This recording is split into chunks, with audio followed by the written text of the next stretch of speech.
105.5, 105.9 on the FM dial. Those of you viewing GBN TV, whether you're viewing Channel 7, Channel 11, Channels 20, good morning. Those of you also via our social media platforms, Facebook page, YouTube channels, GBN's webpage at gbn.gd. Good morning and welcome. It's Friday, the 1st of March. We're into a brand new month. And good morning to one and all once again. Let me say good morning to my guest this morning, Ms. Daisy Hazzard. How are you this morning? Thanks for being with us. She's the Public Relations Officer of the PWU. And good morning. Should I say Happy New Year, everything in one, independence, everything in one? It's been a while. I haven't had you on the program, and well, certainly happy to have you on this morning. I'm here and I'm smiling all over my face. Good morning, Glen. Good morning. Good morning, Grenada, Carriacou, Petit Martinique, Grenadians at home and abroad. Good morning to you. Good morning. Special shout out to the executive of the PWU and members and workers of the PWU across the Tri-Island state. Good morning to you. I'm so happy to be here with you this morning on To The Point. And we are so happy to have you on this morning, and welcome once again. You know, as usual, I always give you the opportunity when you, of course, made that first intro where you, of course, said good morning to, of course, all the members of the PWU, the executive, and everything else. You know, we have just had post-independence, yes, you know, the celebrations and everything. It's 1 year we're going to have. You know, in terms of our 50th anniversary of independence. Anything you want to contribute towards that this morning in terms of a comment towards that? Well, what we want to say is, you know, again, happy Independence, Grenada, happy 50th. 50 is certainly a milestone where you reflect and where you plan forward for the rest of your youthful days. And so we just, from the union, from the Public Workers Union, we just want to say again to Grenada, happy Independence. And we are certainly bent on ensuring that the contributions that past generations of public workers have made in serving and developing this country for the past 50 years, that our present executive and our present cadre of public servants, and especially the members of the union, that we are a professional cadre and that we do our own part in helping to lift and to build Grenada. And on that note, I just want to pay a special shout out to our customs officers across the island who are protecting our borders every day. The public has a little idea of the dangers, of the things that they encounter when they are trying to safeguard our nation. But just as our immigration officers and our police officers do, our customs officers play a very integral and very serious role in protecting our borders, be it at the airports, be it at goods coming into our country in various sources, you know, and our customs officers are out there doing that. They have a lot of concerns. They have actually asked me to do a public program on some of the concerns that they have. Okay. And I've promised them that I'm going to do that. But today we're not focusing just on our customs officers. I also want to pay a special shout out to our officers down at the IRD, Brother Cadet and staff. You have been working around the clock, trying to bring on stream. Well, you have brought on stream GTax, which is an online platform, a portal, yes, whereby businesses can register online and can do all their tax business with the government online. And GTax is costing Grenada quite a lot of money. It's a grant that it's a program, a project under Digi4R, okay, one of the many ICT initiatives that's going to transform Grenada and transform the service delivery from the government to citizens in this country. And the IRD is doing their part, and so we just really want to shout out the IRD this morning. We want to shout out our healthcare practitioners, our nurses, our doctors, maids, cleaners, laboratory technicians, pharmacists, whoever you are, wherever you are, whatever role you play in the cog of our healthcare system, we want to shout you out. I hope I'm not missing anybody. I hope not. We are shouting out all of our public servants. Hope not. Yes. My next question, how is things within the PWU, if I may ask? We are, at the executive level, we are having a really... I should say we are enjoying a really good summer. Okay. We are a very cohesive unit. There's about 13 of us on board at the executive, or 12 of us at the moment. And we enjoy very, very good relations with each other.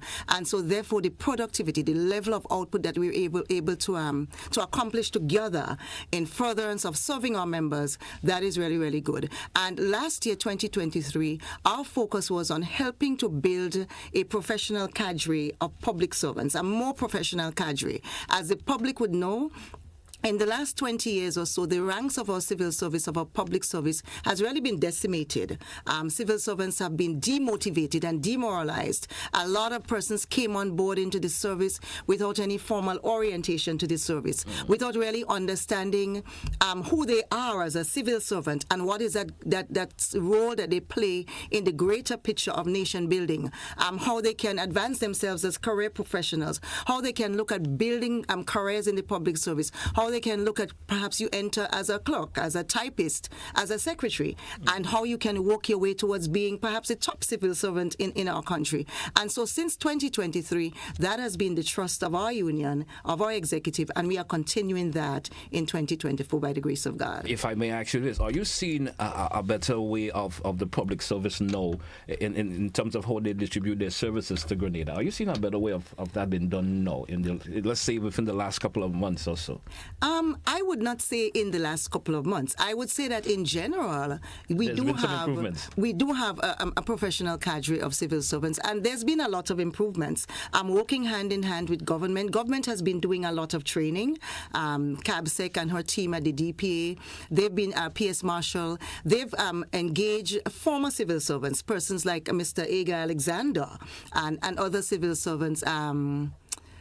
Our own Gloria Payne Banfield and a lot of other civil servants who served the service in the early days and into the 80s and 90s, and who had that groundation in terms of how to be a civil servant, what it means, the rules and regulations. And so the DPA and so has been doing that training. That training started, it was initiated by the PSC, and it was initiated as well because a lot of persons who entered into senior management and into other aspects of the public service were lacking that sort of a training. And the PSC realized that there was a need to do that. So together with the DPA, the PSC has engaged in that sort of initiative. I think the next step is that they are going to be going to Karakou. From our union's end, we have been engaging in training with our shop stewards. Last year we had 2 sessions. We already have one planned for this year that is going to go off sometime before May of this year.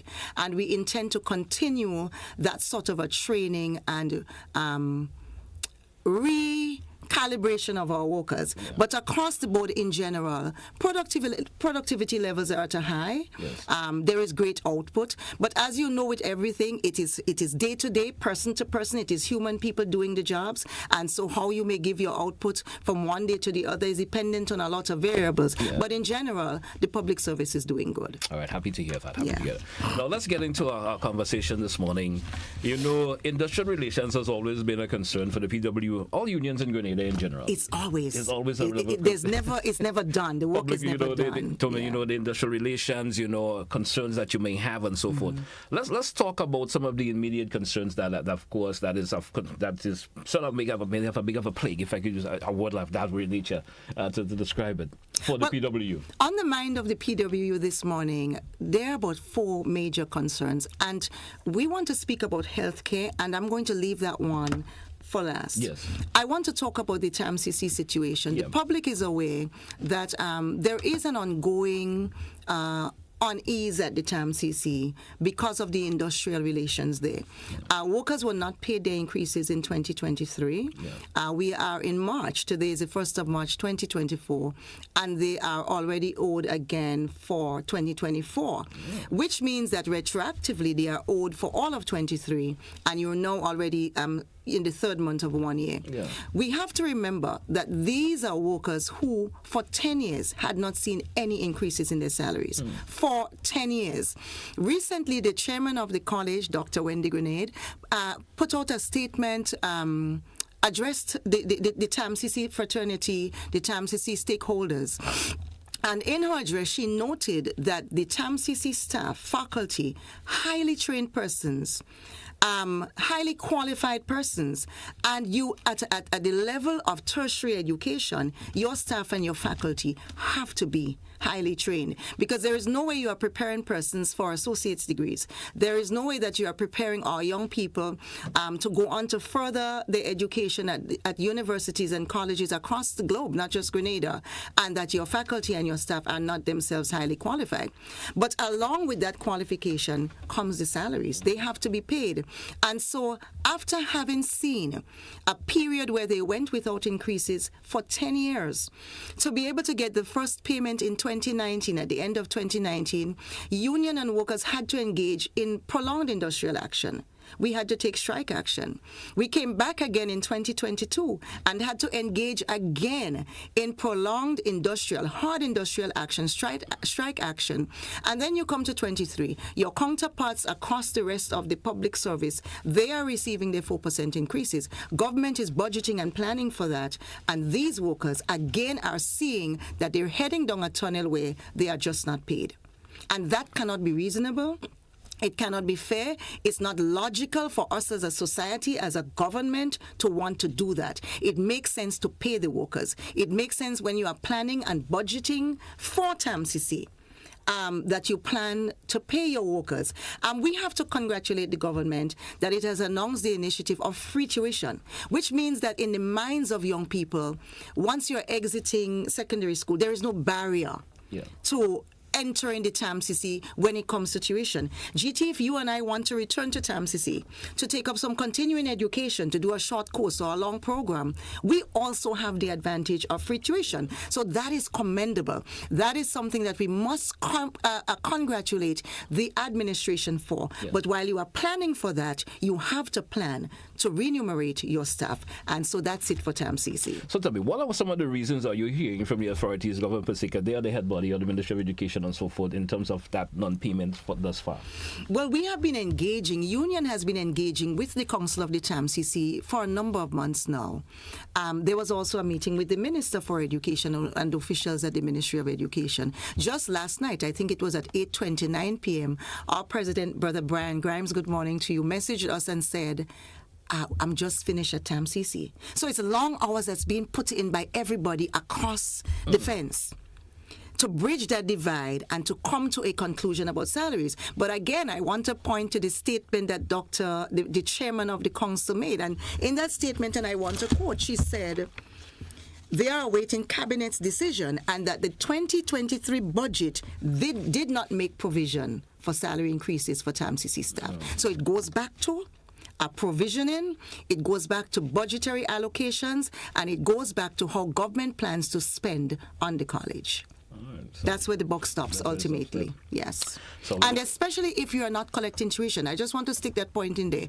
The TAMCC is always a cash-strapped organization. Even when they were collecting fees for tuition, it is always a hard task to juggle the figures. And I know because I've sat in these negotiations since 2018.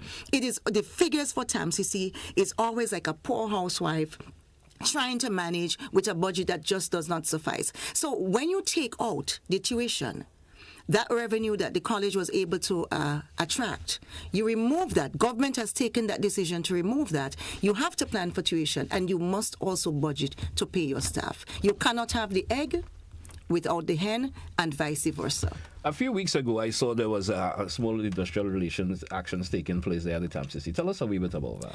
It is in light of this. Yeah. And again, as some persons have said, but they got paid in 2019 and they got hefty money. They got paid in 2022. What more can they want? Well, remember, when they got paid in 2019, it was with pain. It was with the pain of 10 years almost, waiting for their own monies. They did not get the legal percentage increase on that they should have gotten. Because when government owes you, when your money is outstanding for 10 years and you get it, you should get it with a percentage of increase. Yes. Yeah? And they did not receive that. And so at this point, these workers have said to the union, and it's a delicate balance for the union because we understand the college's position, but we also represent our workers and we have to understand them. And they have said to us, we wanted to take some small action so that we can signal to the public and signal to the college and signal to the administration that we are not prepared to continue to go along our line where we do not receive our increases. And then maybe 10 years hence, we would have to be seeing them striking or taking hard industrial action. So that very soft industrial action was geared towards that. All right. We're due for a break. Let's take it, folks. We'll be right back. Stay with us, folks. It's good, of course, to the point here on Classic Radio GBN TV. Stay with us. We'll be right back.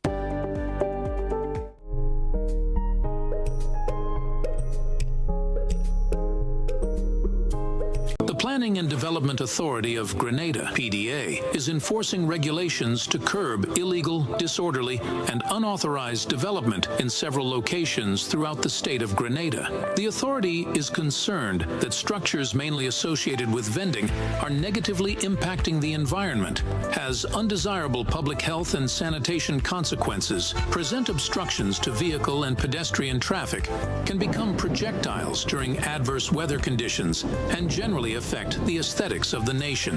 The PDA will work along with stakeholder ministries and institutions to effect the demolition, removal, and disposal of structures which fall in the category of illegal and disorderly development, commencing January 2024.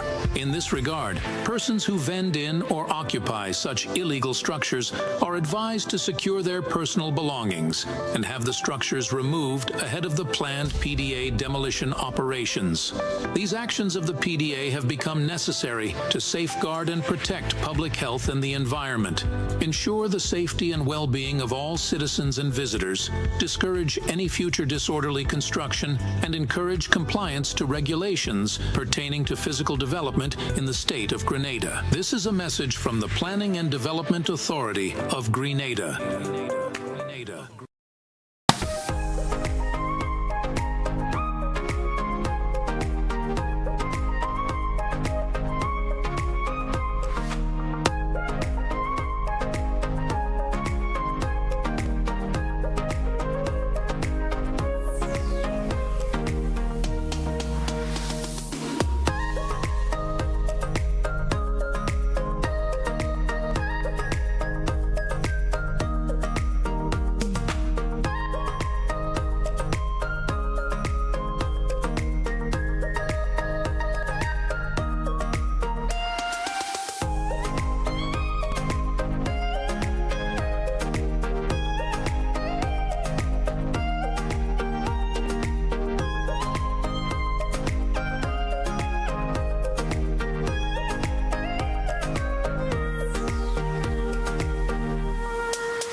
Welcome back, listeners. Welcome back, viewers, to The Point for today, Friday, the 1st of March, 2024.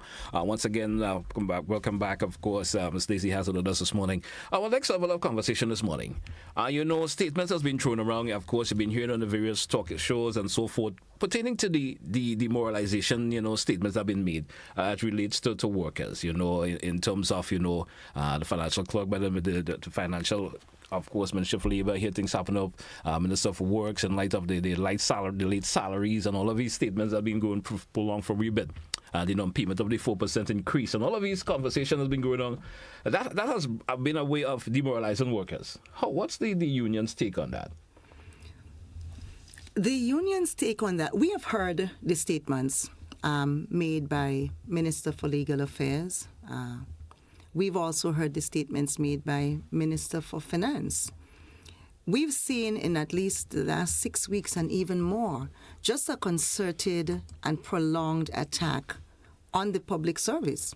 We've seen newspapers in this country just week after week after week attacking and berating public servants, attacking and berating Daisy Hazzard and Brian Grimes as if Daisy Hazzard and Brian Grimes is the union. We've seen that. And as a union, we are used to taking blows and taking licks. It comes with the territory. But when you see your workers, when you see your members, being unjustly and unfairly attacked by persons who should be building them up, by institutions in our society that should be building them up, or at least asking questions, doing investigations, and not just parroting or repeating what is said by someone else. The media, journalists, reporters, they have a responsibility to our society. It's not my thinking, my opinion, my words. They are the fourth estate. They are built into our Constitution. They have rights and privileges, but with those rights and privileges come responsibility. So if you are going to be printing things in your newspaper, if you're going to be putting things out there on your airwaves, you have a responsibility to ensure that you've investigated your stories, that you've sought to find out from both sides of the fence what is the situation. And we've not been seeing that. With great responsibility, with great power comes great responsibility. And our politicians who are now driving policy, or ministers of government, they have a responsibility. But as we have seen in the last couple of days and weeks, public speaking is not always the easiest thing. And as someone who is an expert in the field of communication, I just want to let the public know that coming into a public space to face up with a mic, to face up with reporters, to speak, especially if you are not thoroughly prepared, it could be the most difficult and daunting thing that anyone can do. It's not an easy thing. It's not an easy thing for me, and I do it literally every day. And I say that to say that when our ministers of government has to go out there to speak, when our ministers have to go out there to speak, I'm certain that they are always conscious of their stakeholders, the people who support them and support their party, and that as ministers, as government, you don't ever want to seem to not be going the right way or doing the right thing. But to take an approach where there is a problem, and your approach is to just berate and label workers carte blanche, to generalize, to make these statements about the output and the performance, that is wrong. And not only is it wrong, the statements made by the ministers, those are falsehoods. There is no way that anybody can just say in a generalized way or carte blanche that all officers who perform the functions of accounting clerks across government ministries and divisions are all incompetent or are not doing their jobs. There is a problem, and there has been a chronic and persistent problem with salaries, with some salaries being late. That's not a new problem. That's a generational problem in the last number of years. The established staff, persons like me who are on the establishment, hired by the PSC, has a prominent, definitive position. We have not had any problems getting our pay. In fact, sometimes the money is getting to the banks earlier than we might expect it the last Friday or so of the month. And now that there is bi-monthly, perhaps by the 14th and perhaps ahead of the 30th or so. So there's not been a problem with that. So in the norm, in general, established workers receive their paychecks on time. What has happened since bi-monthly payments is that the workload of our accounting clerks has increased. They have to do these salaries twice monthly. And do not let anybody fool you and tell you it's a touch of a button. There is no touch of a button in preparing salaries. Even with the advent of AI, Glen, if you want to use AI to prepare anything for you, you still have to give it guidelines. Yes. You still have to give it parameters. You can't just touch AI and it gives you what you want. Touch on, and of course, absolutely. That human touch is needed. And so these workers are now preparing salaries bi-monthly. In every accounting division, you do not have a full complement of staff. In every accounting division, there isn't a full complement of staff. The Accountant General's office does not have a full complement of staff. And so what you have is that these workers are doing not double the work, but more than the work that they were doing prior to April 2023. Because remember, accounting clerks in government ministries do not only pay salaries. They pay every single dollar, or should, that government spends, whether it's paying government invoices to persons who are road contractors, contractors doing schools, contractors doing public facilities, anything at all. Ministry of Culture may engage people, as we saw the beautiful Independence display.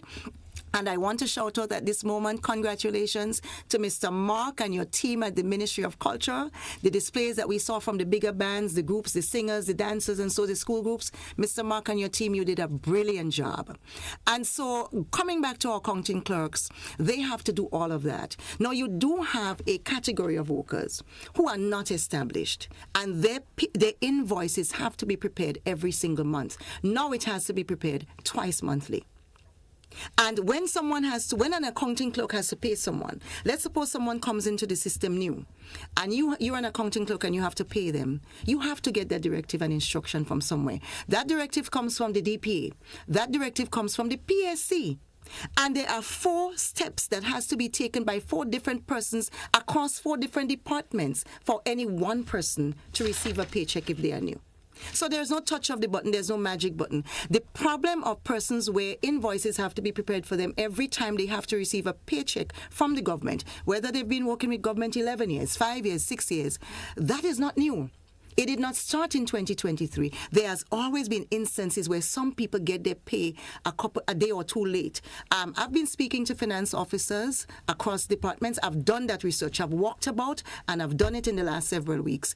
And hopefully that problem with non-established workers should die out a bit, because most of these workers are being placed onto the establishment. That decision has been taken by administration, accountant general, and so we should not be seeing a lot of that. But that is a problem. Now, would we expect that there are pockets of and areas where from time to time an individual, a personal department may not put out the same input? Yes, because again, we are dealing with people. But to make that generalized statement and to demoralize some of your workers who are the lowest paid, who have not received an emolument or an extra pay or an increase in their pay for doing more work while they are short-staffed, that was not responsible.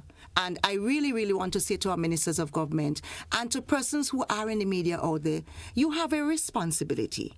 You have a responsibility to speak the truth. You have a responsibility to investigate. And I dare say if those ministers had done their investigation and asked the correct questions in the correct quarters, they would have received the answers. Because our union had a meeting with PS Finance. That's Mr. Mike Stephen. And they could not point to a problem of incompetence or lack of output from accounting clerks. They could not point to it. In fact, when we asked the questions, what we discovered is that the system had not really stopped and taken a look to say, where are we having problems with bi-monthly? Where are there bottlenecks? And how do we unblock them? Everybody knows where the problems exist. But as to whether an incisive look has been taken into that, we did not get an answer from P.S. Stevens to the affirmative that it was done. It was not done. It has not been done. So that is one of the reasons why we are having those problems existing, and not just that workers are being thrown under the bus for late salaries and so forth. Absolutely. I mean, I want to go back to a statement I made on GBN in June 2022, when the new administration came into office. There was a new life in the public service. There was a new hope. Workers were enthusiastic, motivated, encouraged. And bit by bit, we are seeing that is diminishing. And statements like those do not help. They really do not help. Right. Well, I certainly hope that has brought some clarity, especially to, of course, our listeners and viewers who may have been hearing those statements being made. And of course, as I said, it brings down up of demoralizing workers by saying those statements. Yes. It cannot drop their whole feeling of what their performance and so forth, but statements of it. Now, there's also that issue when it comes in, of course, lack of appointments of the healthcare professionals and so forth. What's the union perspective of that? That's painful. That's Grenada. That is very, very painful. We, as a union, we are very, very concerned about the state of healthcare in our country. And we sit at a place where we see what is happening from an inside view. And we have a responsibility to bring it to the attention of the administration and the authorities. In case they're not seeing it from where we are seeing it, we are hearing the pain of our workers. They are overworked. They are understaffed. They are stressed. They have been working for a very, very long time without proper compensation, performing the jobs of ward managers and supervisors and doctors in certain areas. You might be hired on as a as a registrar, but you're doing something else. You're doing something way above, I want to use a word, what you're being paid, your pay grade. And people are doing it. Healthcare professionals are doing it. But we cannot sit by and look at a system where there is brain drain. Our nurses and doctors are just frittering away, leaving Grenada and going to greener pastures, not because they want to, but because time after time, the system just does not look after them. We are seeing a situation where across the wider public service, we are seeing promotions and we are seeing ratifying of police officers. We saw last year, I think it was in October or September, 111 teachers in a bulk were regularized. And we did not see that correspondingly in the healthcare system. Now, Glenn, I started out my career as a public servant, as a teacher, fresh and green out of the classroom. I may have harmed some students, I'm certain, over the years, but I think in general, I did more good than I did any harm. And I certainly did not cause anybody to lose their life or their health to suffer. Nobody can walk into a hospital setting or one of our primary care clinics or medical stations out there and begin to look after a patient with no training. Would you also say the reasons, like what you're mentioning, are reason for the diminishing of healthcare in Grenada? You think a reason for that? Yes, the union can say it without hesitation. Our healthcare system is failing. Our healthcare system has not grown to our healthcare system is not improving. Our doctors and nurses are tired. They are weary. They are working back-to-back 6-hour shifts or 12-hour shifts. There's not enough staff to go around. But apart from that, they are demoralized. They are demotivated. And if they do not see regulation coming to them, if they do not see themselves becoming regularized, more of them are going to leave. We are losing our healthcare professionals, and we are appealing to the administration. Stop the bleeding now. Stop the bleeding now. A country, we cannot just parrot and say a country's wealth is a country's health. We have to put action with our words. Why are we regularizing other sectors of the broader public service, and we are not seeing the same thing happening in the healthcare sector? And your healthcare sector, I dare say, is one of the most, if not the most, critical sector. And it's not enough for the public to just beat up our healthcare practitioners and say, nurses and doctors, they're doing this to patients, or they're not. Examine what is happening out there. Examine our patient-to-nurse ratio. Examine the number of, let's say, lab technicians that we have. Other trained personnel, because it's not only a nurse or a doctor who is involved in a patient's care or is involved in ensuring that the health of the nation is in good hands. Generally folks would say what's happening in the health sector today is nothing new. We would say, well, we've been losing nurses years ago. And in comparison to now, what's the difference are you seeing now in comparison to let's say 10 years ago? The teacher in me loves to use analogies. There has always been a problem. The problems that this administration is grappling with, they're not new. Yeah. And we know that they have confronted a public sector and a healthcare sector that had been suffering for many years. That's not new. But it is their responsibility now. It's their pay grade. The buck stops with them. And so we've seen a lot of house fires in Grenada recently. The fire service can say, well, last year there were a lot of house fires, and 10 years ago there were a lot of house fires, so it's okay. The fire service have to put fires out. If your house is on fire, they have to ensure that they out this fire, even if they can't save your house, so that the other houses in your neighborhood also don't get lit with fire. They have to ensure that they do some training with the society, that they do some training with their firemen to ensure that we know how to safeguard our houses again. And likewise, the administration has a responsibility now. And as we've just pointed out, other sectors of the broader public service are seeing mass regularizations. We are not seeing it. Our nurse managers, our ward sisters, our physicians, they also need to be regularized, and the places are there. And also, the people have the qualification, they have the experience. There is nothing stopping that from happening. Why are we seeing that serious attention being put into healthcare in Grenada? That's the question we have been asking, and let me make it clear. We have asked it at every level of government. We have asked it at the level of the DP. EPA. We have asked it at the level of the PSC. We had a beautiful meeting with our CABSEC yesterday, and we have been clamoring, we have been crying, and now we are coming back to the public to see. And we are asking all stakeholders, our churches, our civil society groups and organizations, let us raise our voices and ask the question about healthcare. We cannot wait until there is a new hospital. We cannot wait until there is medical tourism in Grenada to safeguard the health of our population and to ensure that we do what we have to do for our healthcare professionals so that we can retain them here in Grenada for now and for the future. Let's take a break, Mr. Hazzard, and when we come back, folks, with your chat some more. Stay with us, folks. It's To The Point here on Classic Radio GBN TV.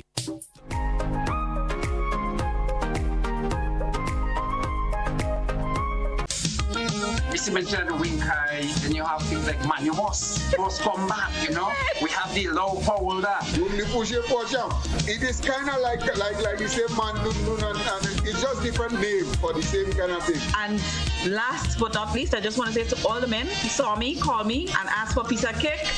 I'm baking this weekend. Join us Fridays at 8 on GBN Television, K105 FM, GBN's Facebook page, and YouTube channel for We Culture.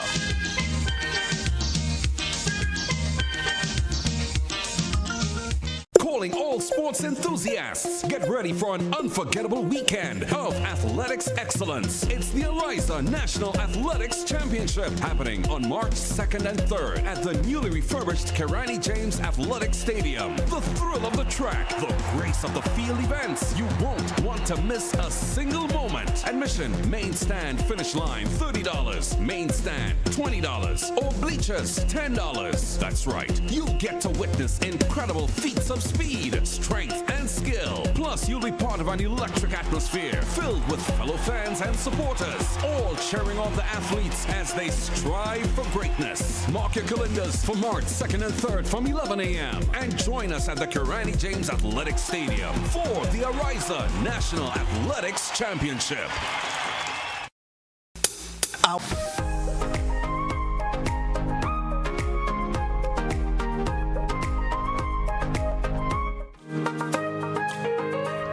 Welcome back, listeners. Welcome back, viewers. In this segment, folks, we invite your calls. Some new listeners and viewers out there, if you may have a question or two that you may like to ask Ms. Hazzard, I certainly hope and not hope, but I know she will be able to answer you. Feel free to give us a call, 435-2041. As we wait our callers, I was going to ask a question, but there's a caller coming in. Let's take this call. Caller, good morning. You're welcome.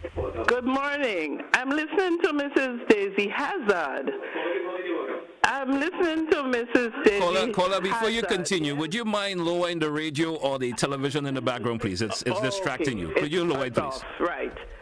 And I am asking Mrs. Daisy Hazzard, can she encourage people to be more patriotic than saying that the healthcare people are just going and it's a brain drain and whatever? I know for a fact that whether they pay them more money or not, they will still go.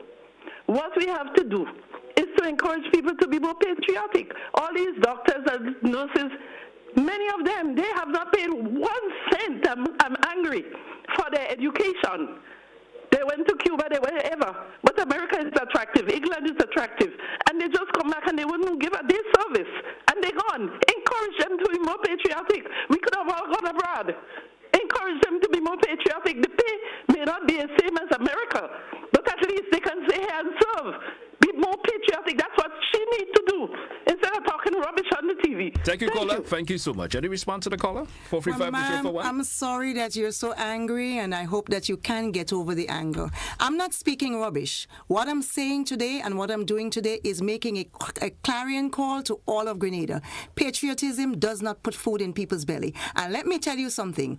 I am one of Grenada's biggest patriots. My mother has 12 children. I'm the only one in Grenada. I've stayed here by choice. I've stayed here because I've said to my siblings, we cannot all leave. Somebody has to stay to continue to help build Grenada, and I've done that.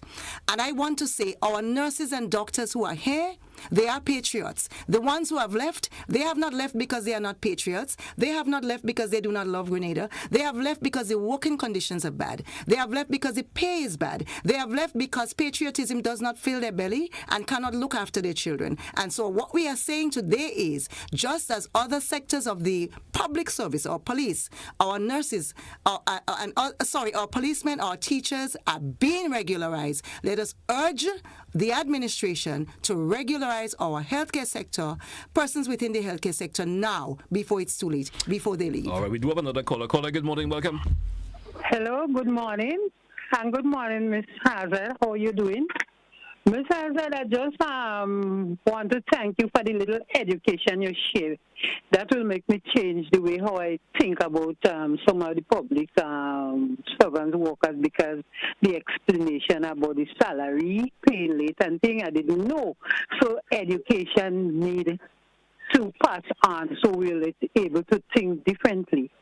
And I just would like to hear you say, ask the workers and them to have a little patience, because if people listen to the boss, if you tell them, listen, I work 10 years under the past administration and no salary increase, nothing. So be a little patient with this one. They only facing 2 years now. Things will going to happen for all of us, and them will realize and not get so vexed for the raise of salary. Remind them that they work 10 years without no body looking into it. So if you talk to them and tell them to have a little patience, they will think different. Thank you. Thank you, caller. Thank you so much for your contribution. 435-2041. Any response to the caller, Hazzard? Thank you, ma'am, for your words of encouragement. And I do want to let you know, bear patience. Our executive, we have been saying that to our workers at the TAMCC. We have made the case just as you made to them. And we've been asking them as well to have some patience while we try to negotiate and come to a conclusion with the TAMCC Council on their paychecks. All right, let's take another caller. Caller, good morning. You're welcome. Yes, honey, but you know something? We can't get water, man. All right. Water is the problem here. Certainly hope that the folks will be able to get you the water, Ms. Jacob. Certainly hope that will work for you. 435-2041. Good morning to her. Good morning. We need water.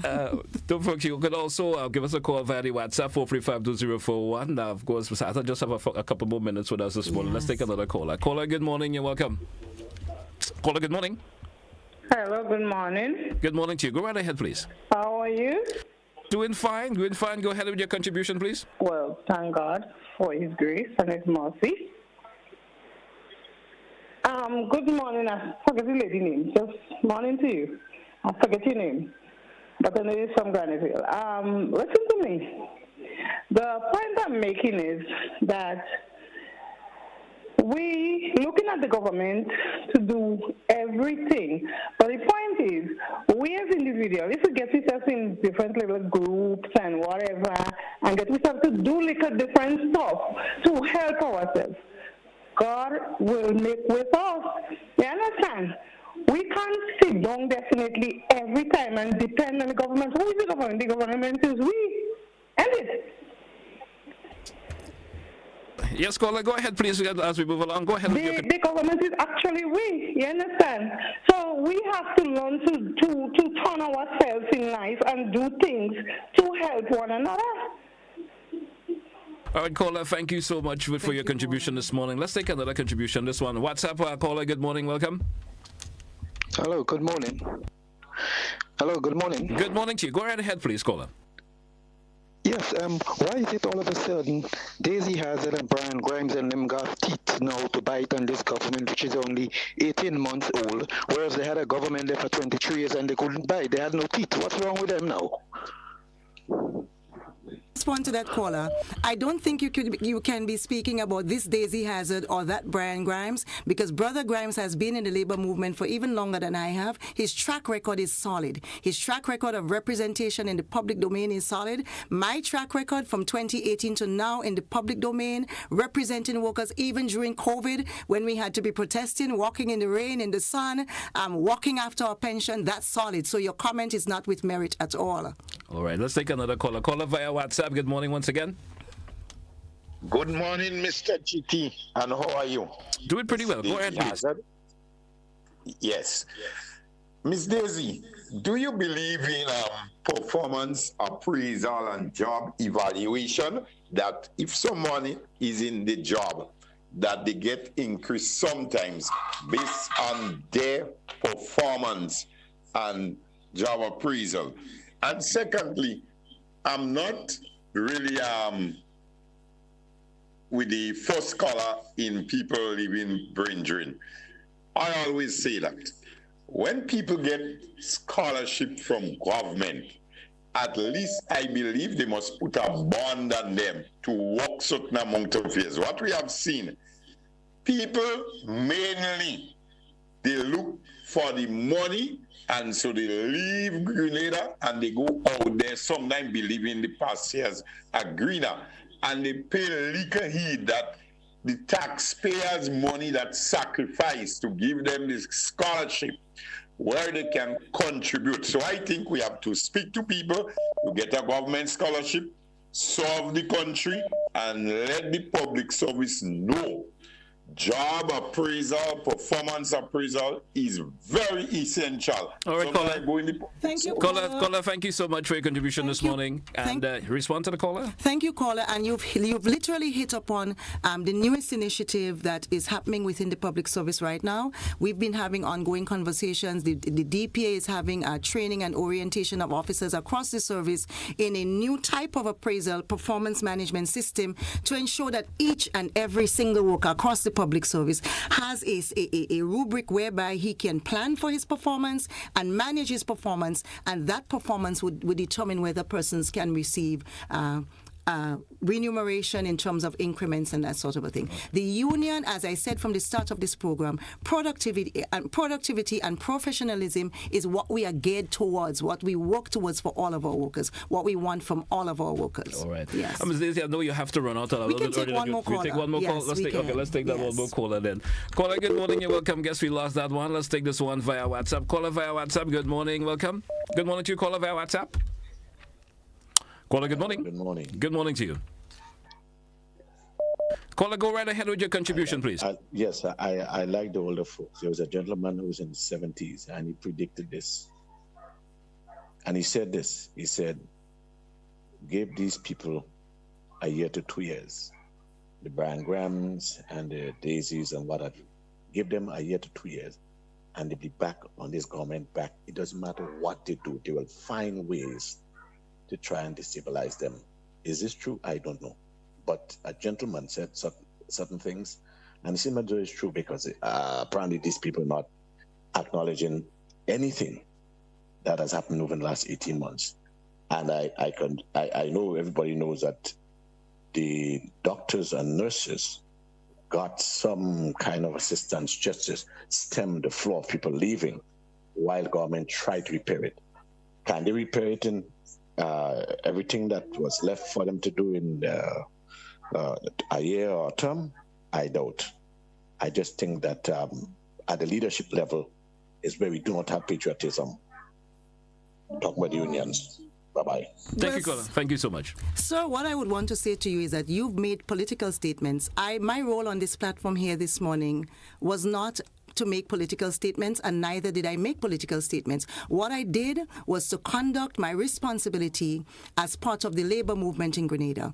There are many, many institutions constitutionally ratified in our country that safeguard, that looks after the development of our country. Whether government is new, whether government is old, whether they've returned into office, our responsibility to our members, our responsibility to the society does not change. In my contribution here this morning, we gave government praise where it was due. We raised areas of concern, and that is what we will continue to do. I, Daisy Hazzard, once I'm PRO of the union, once I'm part of the labor movement, I can promise you I will continue to do so. All right. Ms. Hazzard, do any closing comments? We have to take make an early run for it. I want to say thank you for the feedback, because when we speak, when unions speak, we have to know how the public is responding to us. We have to know how our members are responding to us. In the last several several months while I was off your airwaves, many people, many workers across Grenada, Carriacou, Peter Martinique said to me, Ms. Hazzard, we are not hearing from you. We have to keep our government honest. And so that's one of the reasons why I've come onto your platform today, because our workers were saying to me, we need to hear you. We want to encourage our workers to be professional. We want to encourage our workers to manage your performance expectations and give the greatest output that you can give. We want a professional cadre of civil servants or public workers members that will continue to build Grenada throughout 50 years and beyond. God bless everyone. Thank you once again, Ms. Hazzard, and certainly hope to have you back once again. We can't shorten the program like that. The customs officers, but I have to run. I have an appointment with the court. All right, thank you so much. Folks, we take a break. We come right back, and of course, we'll continue with an open line. We'll be right back.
Welcome back, listeners. Welcome back, viewers. We're going to spend the next 10 minutes in an open line segment this morning here on the program. Ms. Hazzard had to run out a bit earlier than usual on the program, and we certainly appreciate her being here. Let's take our first caller in this segment. Caller, good morning. You're welcome. Good morning, bro. Good morning. Sorry I missed it. How are you doing this morning? I'm good, brother. Sorry I missed it.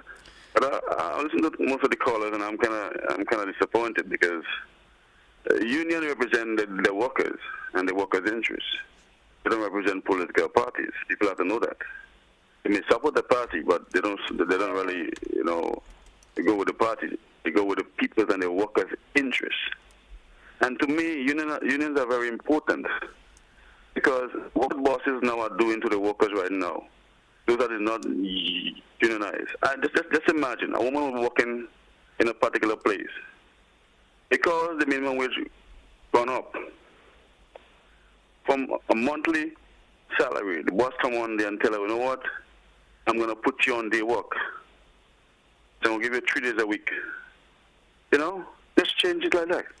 Because you have to pay something a little bit more. So workers out there are in real trouble under the bosses and them. So unions are very important. Keeping that men and women want to practice stupidness in line. So I support the union 100%, brother. Thank you, caller. Thank you so much. All the best, man. 445-2041. I want to take a couple of your calls. If you probably have something you want to contribute, feel free to do so. Let's go back to the phone line. Caller, good morning. You're welcome. Morning, GT, and morning to your listeners and your viewers. My subject is Haiti. It seems as though that things are kicking maybe in the wrong direction. At the moment, you have the Prime Minister or the acting president or so of Haiti in Kenya trying to work up that deal to bring those police that, as Kenyan High Court has said, violate Kenyan Constitution. At the same time, CARICOM have just met, and it seems that they're under instruction of Uncle Sam and Ottawa and others. They're willing to be co-opted in the scheme to further improvise Haiti and not give Haiti a chance to revive itself. If you know the history of Haiti, you would understand partly why Haiti is in the situation. And it's not because the people down there are worthless and they want to kill each other. The condition in Haiti is continually created so that while the people are in dispute or while they are maybe even at log with each other, the powers that be, international powers, can go and rip off the wealth of Haiti and portray Haiti as a poor place. This is how Guyana used to be portrayed as a poor place until recently. The oil, the companies have gone down there, and now it's one of the richest places, so-called, in the world. Just so. But I want people to understand that Haiti's situation is similar to Gaza situation, where it will be up just this week. Some news came out that the rice being sold to Haiti, mainly from the United States, at least with what's that chemical again? It's not coming to mind, but with a harmful chemical, I think it has bewildered the Michigan state. Somewhere in Michigan, they had problem with that substance. It's just not coming to my mind right now. Okay. But it's at high level. And whereas Haiti used to be producing its own rice until the United States had forced them into suspending producing rice in support and in turn importing rice from Haiti. Now Haiti is at I beg of you to take another 10 seconds and wrap up. Take another 10 seconds and wrap. Haiti is at a disadvantage now that they're dependent on imports rather than their own export. So it's like Gaza. I want just people to see we have our own Gaza in the Caribbean. Thank you. Thank you, caller. Thank you so much. Caller via WhatsApp. Good morning. Go right ahead with your contribution, please. Hey, GT, good morning. Good morning to you. Yeah, I wanted to question to Ms. Hazzard, but she had to run out a bit earlier this morning. Yeah. So okay. Anyway, my point is that we had a press conference this week with the RGPF, and I was very disappointed because number one, we have an investigation going on, ongoing investigation involves St. Vincent and Grenada, and I think that conference should be a joint conference together with St. Vincent and Grenada. You know what I mean? Even though that the person from St. Vincent had to come down with the Coast Guard, or now even easy, we could do like Zoom, you know what I mean? Because there was a question that was asked, and then the commissioner didn't have no answer, and especially when he's facing the international media, like the ABC News, you know, when they asked him the question and he could see chuckle. You know what I mean? Like they were so nervous, you understand? I'm not here to bring down the RGPF because they've been doing a great job, and I will continue to ask the Grenadians to support them, you understand? But we also have to go back to the problem that exists within the RGPF. It was a problem that been there long, and for example, we had Commissioner Martin, and then we heard about like the women police come together and they were saying that there was sexual abuse and who was raped. He said he was going to set up a commissioner, a committee, was to look into it. And nobody heard nothing about it after. Right. Then the next thing we heard from him, he retired. He said to his health, he had to take care of his health. And in a couple of weeks' time, we heard the same job he retired from. He went overseas doing the same job. You understand? So there was a problem that was always existing. They was just waiting to happen. Right, so one thing I want to encourage those in authorities in the RGPF, next time you have to do a conference, you had a couple of days, get it right, and please have a joint conference with St. Vincent because they have the better part of the investigation. All right. Thank you so much. Thank you so much, caller, and the best wishes goes out to you. 435-2041, 435-2041. We still can accommodate a call or two before we wrap today's program. Let's go to the phone line. Caller, good morning. You're welcome. Hello. Good morning. Hello. Good morning. Go right ahead, please. Hello, you hear me? I'm hearing you loud and clear, caller. Go right ahead, please, with your contribution. Well, Mrs. Daisy, right? Mm-hmm. I think she and Brian Grimes, people shouldn't be pointing and like they're politicizing them. These people are very good people. You never see them on political side of things. They always represent the people. They're always for the people. Oh God, please, people stop politicizing them, please. All right. Let me have them as our brothers and sisters. Don't do them that. They always put their foot in front to help workers. Please, don't do that. Please, please, please. Anyhow, later. Thank you, caller. Thank you so much. 435-2041. We have approximately a minute or so to go before we wrap today's edition of To The Point, or final edition for this week. And I certainly want to thank who will have contributed thus far to the program for the entire week. Let's take our final caller for the morning. Sorry, we can't accommodate the caller. You have to lower whatever device you have in the background. I would not accommodate calls of that nature. And if someone calls right now, I'll offer them the opportunity. Let's take this caller. Caller, good morning. You're welcome. Caller, good morning. Hello, good morning. Good morning. Yes, I know you've only got 1 minute or so, or less. But can I just point out one point, and I've noticed that your phone-in program, when you have the people online, you have them for 3/4 of an hour, and then you give 10 minutes for phone-in. That is certainly not sufficient time. I think you will have to look at that, your program, and actually program it so that at least if you want people to say something or to bring out a point, then you give them people for the phone in a bit more time to put their points of view through, please. Thank you, caller. So could you look into it? Thank you so much for your contribution, caller. Thank you so much. Hey, folks, that's how we take a wrap for today's program. Thanks once again to all who contributed to today's program and who contributed for the entire week.